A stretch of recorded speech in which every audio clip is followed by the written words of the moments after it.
Man, I really need to get a better webcam, huh? All right, so I'm going to try to do a Q&A, which hopefully will keep it shorter, which, yeah, sure. This question comes from my good buddy, Solomon Nelson, whose channel you should totally check out. Link at the end of the video. And that question is, you've written that high-frequency training has a history of getting folks injured. This is because A, high frequency is inherently more injurious, perhaps for some physiological reason, or B, because the way most people implement high frequency is dumb. If A, then what's the reason? And the short answer, as usual, is that it's both, because it's really hard to separate one from the other. It's the combination of high frequency and how it's implemented that tends to be the problem. Now, because there's a lot going on here, I'm going to define some stuff up front, because I want to be very specific about what I am and am not talking about, because this will lead into the long answer. So first, what is high-frequency training? Well, first, I'm going to focus predominantly on weight room stuff and predominantly hypertrophy, because that's where I think a lot of this came from. Like the weight room in general, since I don't think most people listening to me babble are endurance athletes, despite me having a background in that. I am going to bring up a running example to help make my point towards the end. When we're talking about weight room stuff, how would I define high frequency in terms of either powerlifting, training, bodybuilding, hypertrophy, whatever it is? I'm going to define high frequency as training the same muscle group more than 3 times per week. Because frequency is weird in the weight room, because you can train 6 days a week and train a muscle group once a week or twice a week or 6 days a week. There's a long article on my website if you want. But from a hypertrophy standpoint, I'm going to define high frequency as training a given muscle group more than 3 times per week. There are decades of people who have trained full body 3 times a week, whether it's Ripito in recent years, Bill Starr, a lot of the early bodybuilders, most beginners do that. You can still find full body training programs that are 3 days a week.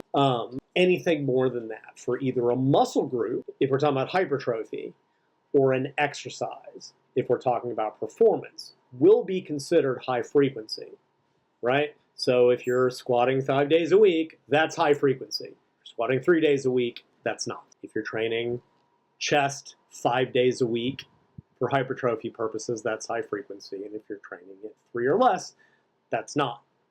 Are we clear? Okay. So going back to the original question, yes, I have said that high-frequency training does tend to get people hurt, but that's usually in the context of that briefly short-lived high-frequency hypertrophy fad that came about, what was it, last year or the year before. It applies to other activities, and again, I'm going to touch on those when I come back to have the rebuttals people are going to use against this video.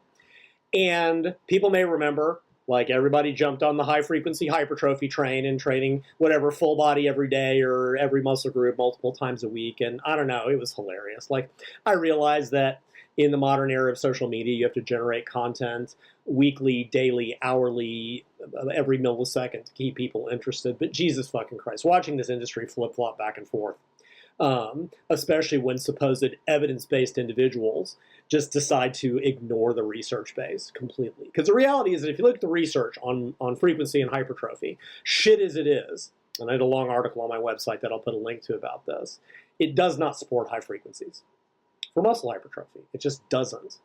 It's more complex than that. It depends on volumes, frequencies. Again, most of the studies are shit. Like, I don't give a fuck about a study that does 3 sets once a week versus 1 set 3 times a week. That's not relevant. I don't care about a study that does 5 sets or 10 sets once a week versus 2 sets 5 times a week. But regardless of that, the evidence base doesn't support it. And most of the people will go, oh, there's no indication that more than 1 time a week is superior for growth.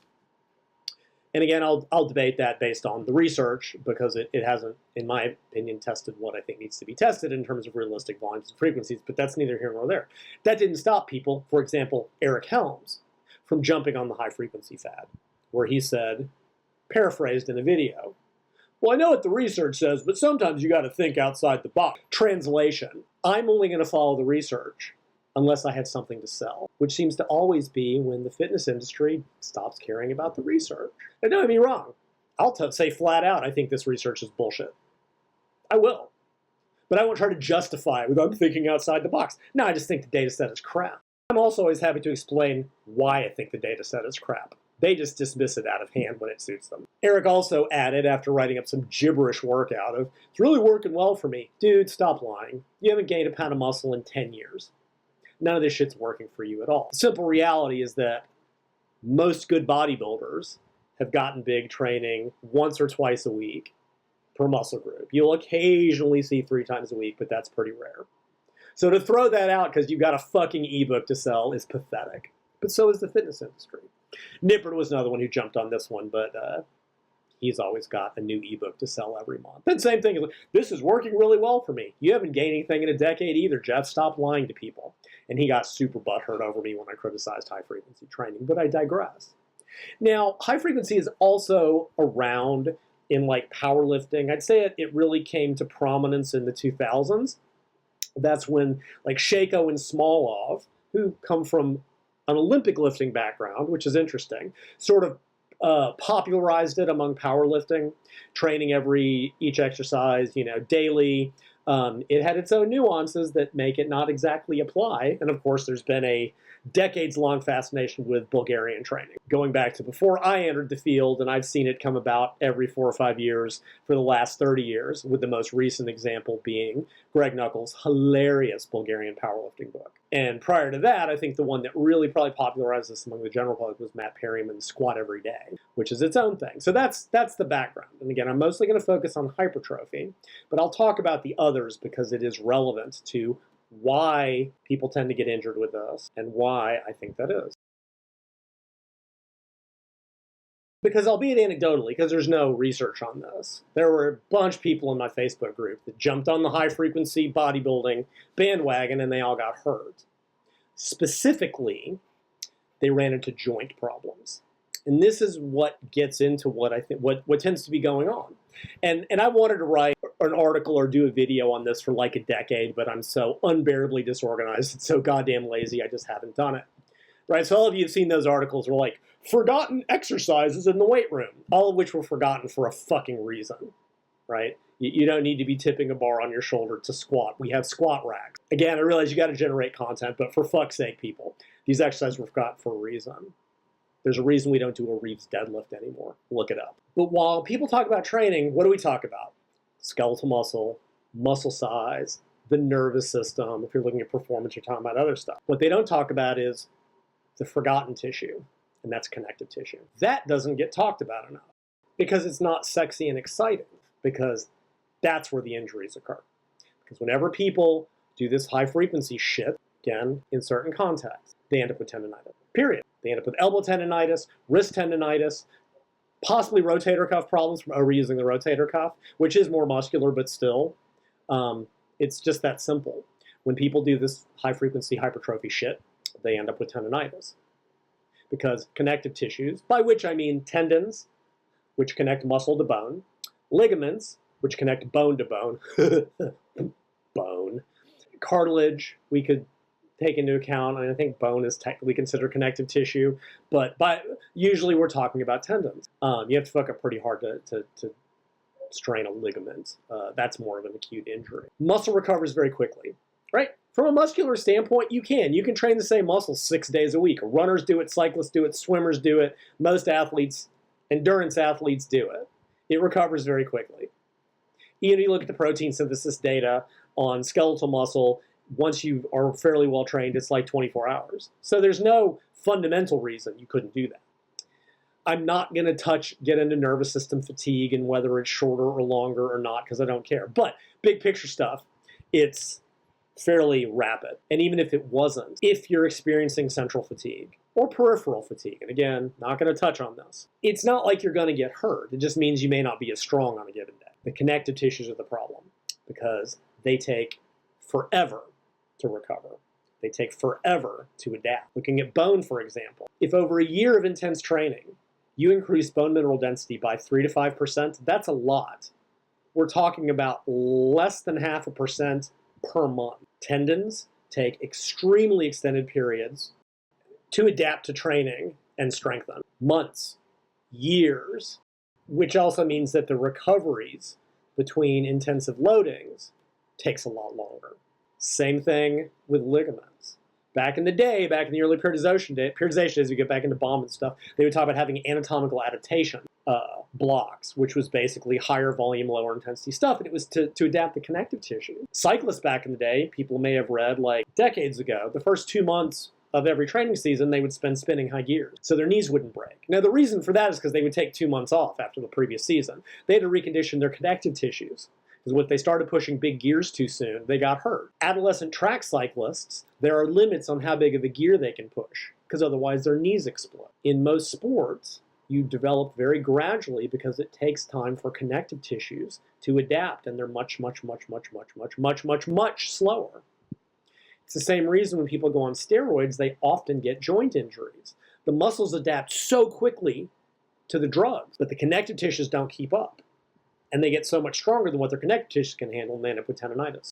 Or in some cases, even tear the tendon. Pec tears are real common among steroid users for this reason. Same thing here. When you're beating up on the tendons 6 days a week in the weight room, they're the limiting factor. They are what eventually gets worn out. Some of you, if you're following the Olympic trials that are going on right now, 2 top US female gymnasts popped their Achilles during trials. Now, these are athletes that have spent 2 decades, well, probably a decade as young as they start, training. They train 6 days a week for multiple hours and with super high impact, which is causing micro damage to the tendons, which is never having a chance to recover. And they're getting hurt because they're never getting any recovery. And yes, that's on top of not eating and all the bullshit involved with gymnastics. I'm making a point about it. Connective tissue is the limiting factor in terms of rate of adaptations for a lot of these things. In sports that load it, right? In cycling, you can get away with a lot. Like road cycling, you can go out and start hammering, 400 miles weeks, and you'll probably be fine. Like you'll chafe your ass to hell and back.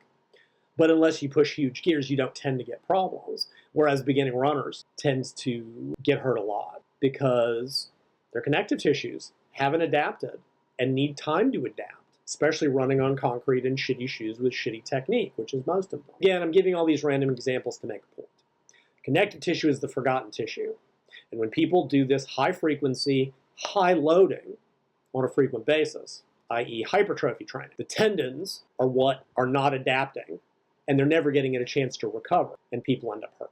Since I'm talking about running, 1 billion years ago, early in my career, I read some fucking running newsletter that I don't think I even have anymore and couldn't find if I did. And it mentioned a supposed study that was done.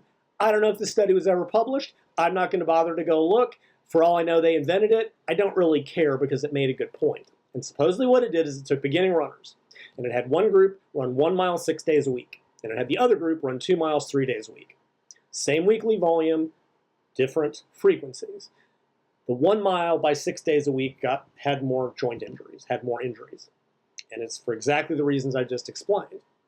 Running every other day gives connective tissues a day of not being loaded and a chance to recover and to possibly adapt. And running 6 days a week does. Running is high impact, loads a lot on the connective tissues. Like I said, in most sports, you see more injuries at the advanced level, and in running, it's the exact opposite. Beginners are the ones that get hurt because running is terrible and you shouldn't do it unless you're being chased. But this is why. The connective tissue can't keep up. And if it doesn't recover when it's being loaded heavily too frequently, that's what gives out. Let me move on. Now, before moving on, I want to address another reality. Like I said a little while ago, if you look at the research on hypertrophy, you look at the practical application of successful bodybuilders, there's no advantage of training at a higher frequency. The research doesn't support it. Thinking outside the box notwithstanding, the people who will use anecdotes when it suits them and science when it suits them and bullshit when it suits them will point out that most successful bodybuilders train once or twice a week. On average, there's occasional exceptions. So there doesn't seem to be any benefit to it. What about powerlifting, which is an example that I also brought up? We can debate, right, if a higher frequency is actually beneficial. If you look at the global history of powerlifting as a sport, the grand majority of athletes train to lift once a week. Cone, Karwoski, all those guys, they squatted once a week, they deadlifted once a week, they did heavy bench once a week, they often did a lighter bench. Bench often needs that second day. The grand majority of them trained each lift once a week. Or heavy once a week. Heavy light was a common pattern. We had one heavy day and then a light day that was like 85% of the heavier day. So twice a week in some cases. I mean, you can look at like West Side, right? They had the max effort day, which was a squat or bench related movement, and the dynamic effort day, which was closer to the competition movement. And so they had, 2-ish days a week, sort of. Metal Militia, when they started stomping everybody, trained heavy shirted bench 3 times a week, but they also took the 4th week off out of every month because they were training so heavily. In the 2000s, we had Corte 3x3, which was squat, bench, deadlift, 3 sets of 3 times a week. So it was 3x3x3x3, and that was a fad briefly and then kind of disappeared. You will see occasional exceptions, right? Jim Williams, who was one of the all-time great bench pressers, would bench 5 days a week, but very low volumes. He would work up to like a single at 90%, and if he felt good, he'd go for a PR, and if he felt bad, he'd stop. Again, in the aggregate, if we look at the decades of powerlifting and the grand majority of lifters who've been successful, they train each lift, possible exception of bench, once a week. So we can debate whether or not a higher frequency is doing them any good. Yes, I'll address it, I promise. I'll come back to what I know everybody is thinking. Kurt Karwoski once asked in an interview that I can't find what he thought about high-frequency training, and he said, nobody's lifted more than us. I realize there's a lot of drugs involved, there's a lot going on. I'm not saying high frequency or a higher frequency is inherently bad. For me personally, when I only squatted once a week, I made no progress. If I had a second squat-related movement a week, I did. I needed at least twice a week. That's not 6 days a week. It's twice. I guarantee you, Ray Williams, first man to squat over 1,000 raw. You know how often he squats? Once a week. He's not squatting 6 days a week. And yes, I know there are good coaches. Matt Gary, who I have nothing but respect for, I realize he recommends a higher frequency for his lifters. Although it's right on the edge of that, right? Like from memory, he programs deadlifts 1 to 2 times a week, squats 2 to 3 times a week, bench 3 to 4 times a week, and women are frequently at a higher frequency or maybe a little bit more than that. So it's more traditional than not. He's also using a lot of intensity cycling, so it barely clears the cusp for high frequency training. I'm simply saying that he's not doing traditional once a week training. He's probably closer to the middle ground. So I'm not dismissing a higher frequency. I'm simply making a point about the tradition of powerlifting and what generates most of your results, and that's each lift once a week. Even if they do have a benefit in some cases, we need to talk magnitudes, right? Like if you're talking about an elite competitor looking for that last extra 1%, that extra day a week may be the difference, right? Every percent matters when you're at the absolute top level. Most of you listening to this are not. And going from squatting twice a week to 6 days a week to get that 5% improvement, well, suck plus 5% is still suck, as either Dave Tate or Jim Wendler once pointed out. Even when they work, it is for the highest level competitive athletes looking to do everything to maximize their performance. The rate of return on that time investment is awful. For powerlifting. And another video I'm going to do eventually is why powerlifting is an exception to every other sport in the world. That's a whole separate thing. But the point is, the grand majority of powerlifters in the history of the sport have trained each lift once a week, maybe twice. Shako and Smolov, who came out of Russia, were coming from a country that had focused on Olympic lifting training. And that's kind of interesting. Because Olympic weightlifters have and usually do train much more frequently than this. Right? Now back in the day, if you look at like Tommy Kono and those guys, they did the Olympic lifts 3 times a week. They also only squatted 3 times a week, and they all squatted more than you, so knocked his shit off. But Olympic lifting is very different in terms of the technical requirements, the skill requirements, and the way it loads the body compared to powerlifting, compared to hypertrophy. But I'm going to come back to that. That is a sport where you probably do need to train the lifts very, very, very frequently. Like snatching 6 days a week, clean and jerks a little bit less. Even in that, I note the Chinese, who also all squat more than you, Olympic lifters, they squat twice a week. And yes, they get a lot of very submaximal front squat volumes on the other days. They have 2 heavy squat days a week, and they all squat more than you, so suck it. Moving on. So about this time in the conversation is where the inevitable rebuttals come in.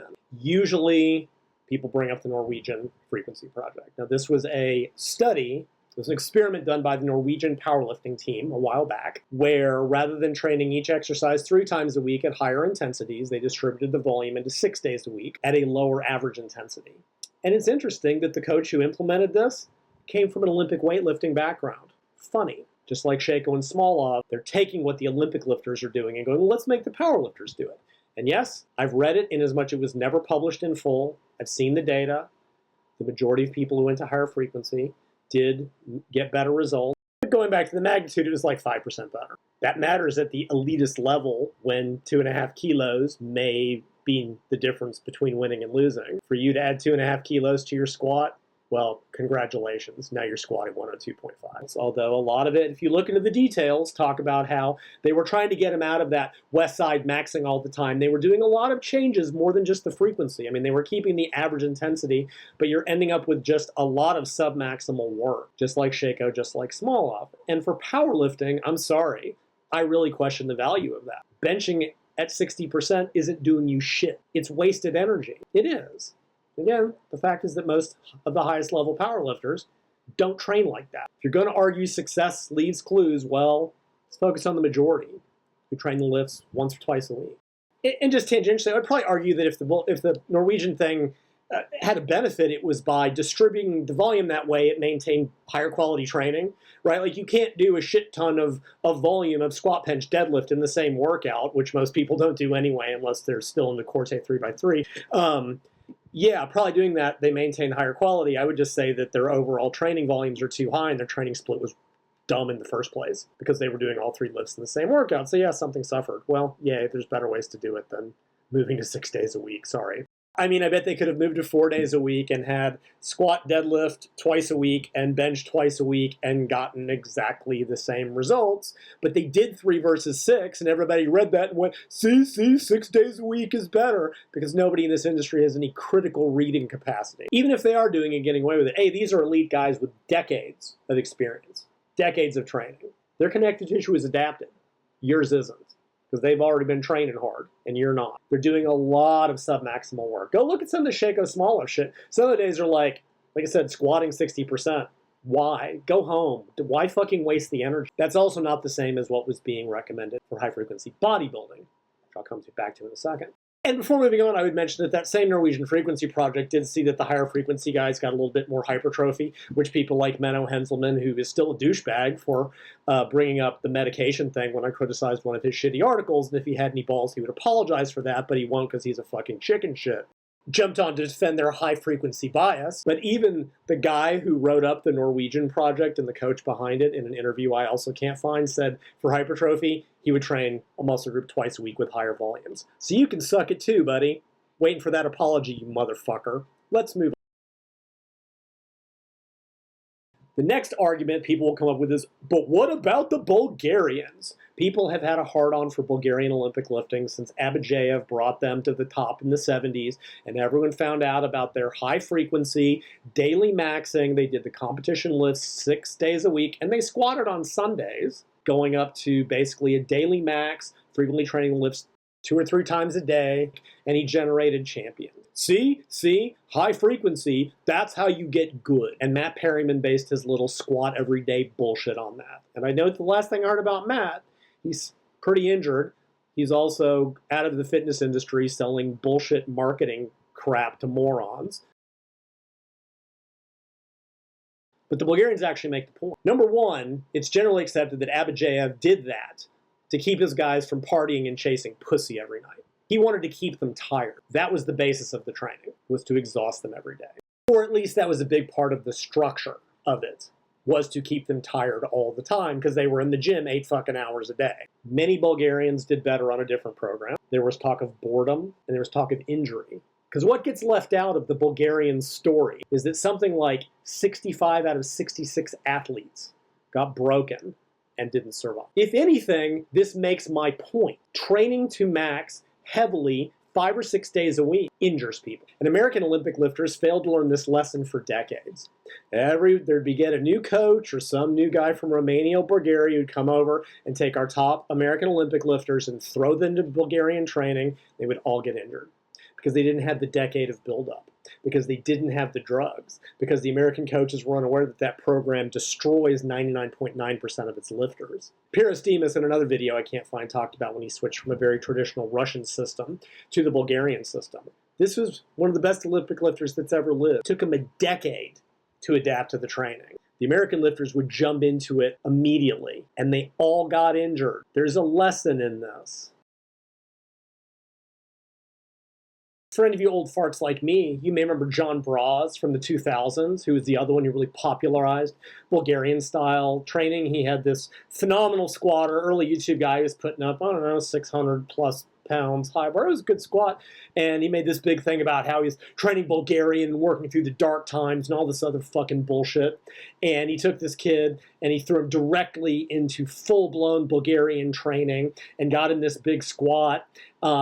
Kid never did jack shit on the international stage because he had to keep coming off of all the drugs that he was on to pass the drug tests. And when the book came out, it's called The Sport is Steroids, where the kid, whose name I'm sorry I forget, wrote about it, chronic injuries.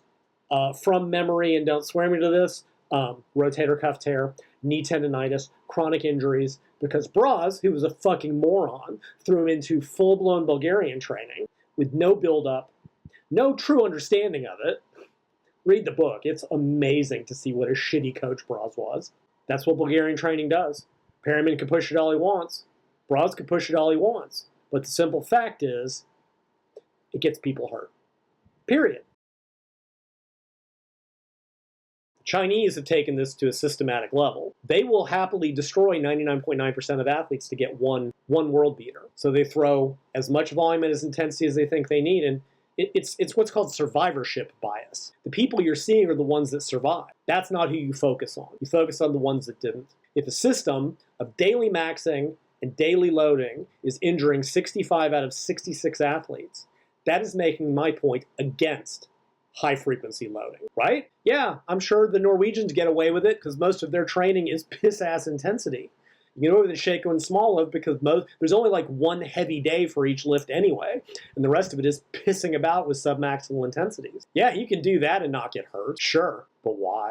And at that point, you might as well just do the heavy day and move the fuck on with your life, like most successful powerlifters have done over the decades. Again, powerlifting, Olympic lifting is different. You need that technique. You can explode on a power snatch at 80% and still have it be useful, and you need that technique work. Benching at 60% or deadlifting doesn't do shit for you. The Bulgarian system makes my point. High frequency, high intensity loading gets people hurt, and it's because connective tissues give out. I'm sure there were mild muscle pulls. I'm sure there was, I'm sure that occurred, but that's not what ends careers. It's the other tissues, the ones that take years to adapt. Since somebody will bring it up, I guess I should mention that Zordos, the guy that brought RP and RIR to weight training in a formal research sense, did do a high-frequency squat study where they maxed every day for like 30 days, 3 lifters. It was a case study, 2 powerlifters, 1 Olympic lifter. And yeah, they made some pretty good gains, although the Olympic lifter was actually squatting less than I did when I competed. And I squatted heavy once a week and deadlifted heavy once a week and did like light front squats or something. So yay. And that was great and all. And how do you apply that as a power lifter? They only squatted. You can't do that for squat, bench, and deadlift all the time.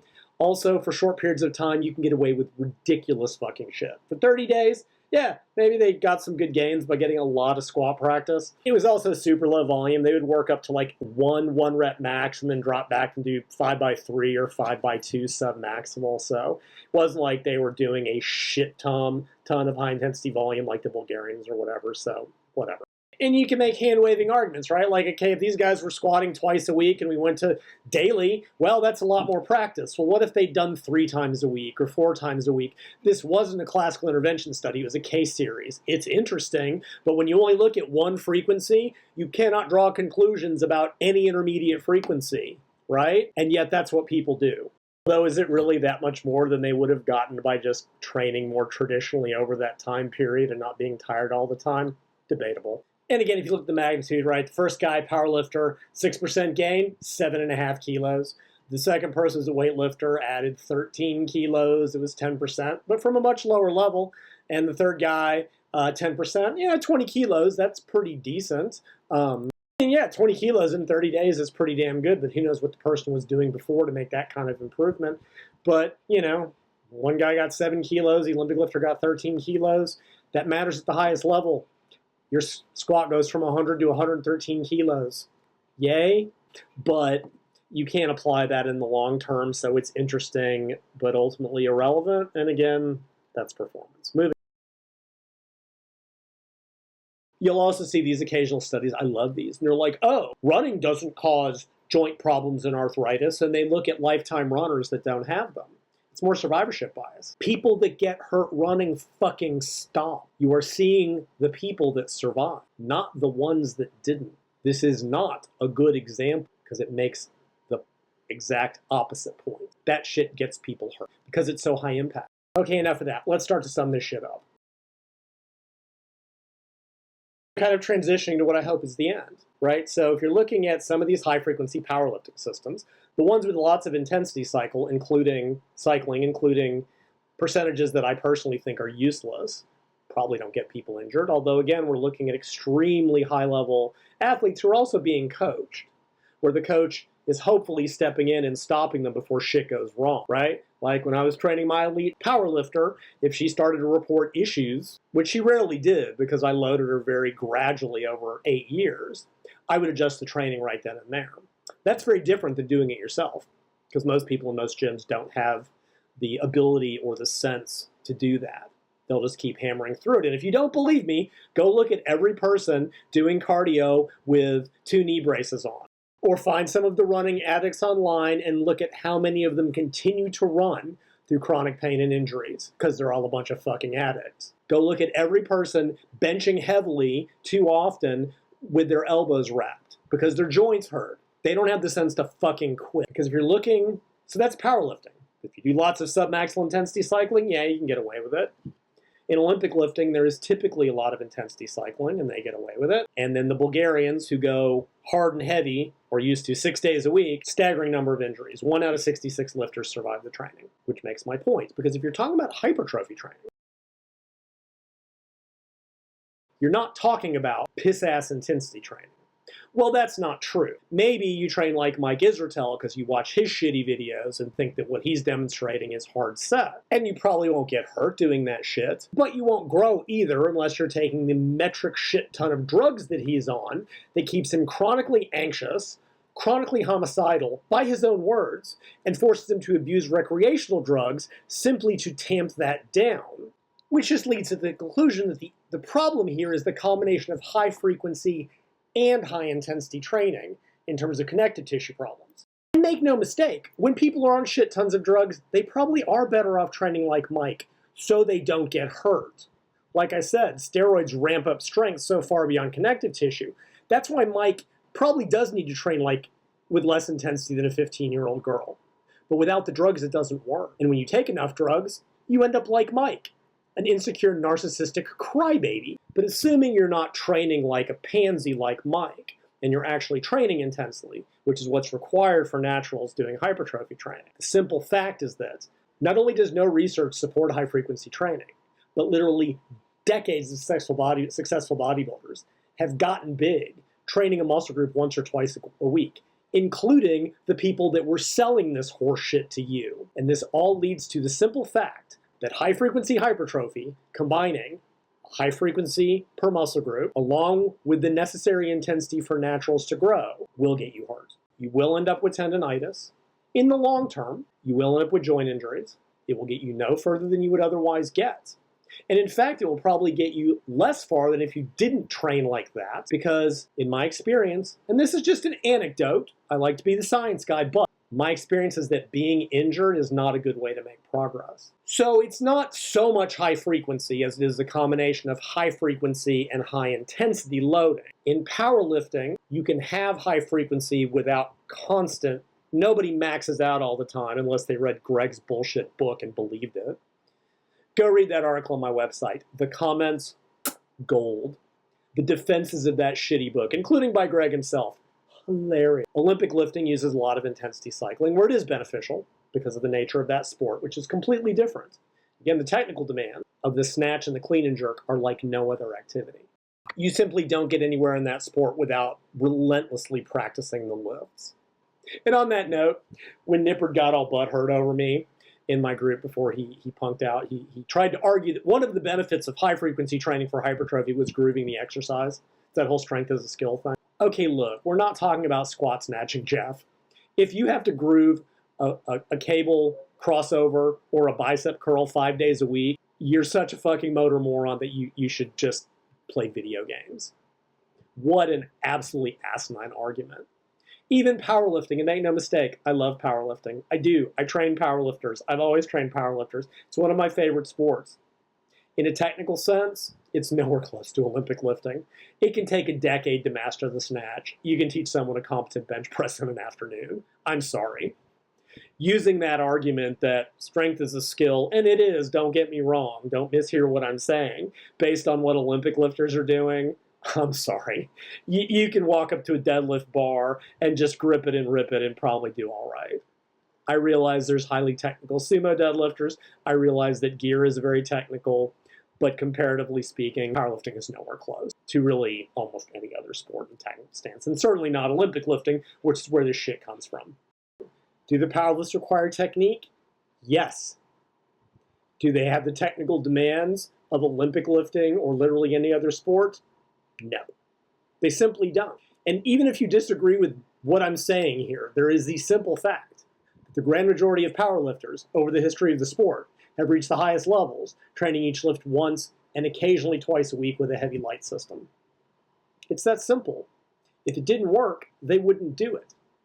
It does work because it can work, because powerlifting, which again, I love as a sport, I love it, I love it, I love it, simply doesn't have the technical demands of Olympic lifting, which is where these training ideas are being pulled from. So again, it's when you combine high frequency and high intensity. The Bulgarians do it, most people get hurt. If you're doing proper hypertrophy training and actually training at an intensity high enough to grow, not only does it not benefit you growth-wise, to train at high frequencies, it will continually load your connective tissue, especially your tendons, until you do get tendonitis. And it's less a matter of if than when. And when you get injured, you will factually make less progress than if you hadn't followed this dumb shit fad in the first place. See you next time. For the record, I neither read nor respond to comments on YouTube or Instagram because I don't care. Mind you, I don't delete comments I don't like most of the weak-minded babies in this industry either. If you think my content is great and want to tell me how awesome I am, fantastic. If you think I'm a dumb asshole and want to call me names, also fantastic. I don't care either way because I have better things to do. If you have questions that you want me to potentially read and or respond to, or most likely ignore, send them to questions@bodyrecomposition.com. Might get to them, might not. It's part of my charm. Oh yeah, I recently added a playlist to my channel. My buddy Solomon Nelson, who does some fantastic videos taking down the cretins in this industry. I've put the link directly to that playlist in the video comments, and you can also find them however you find playlists. He deserves the exposure. Go check him out.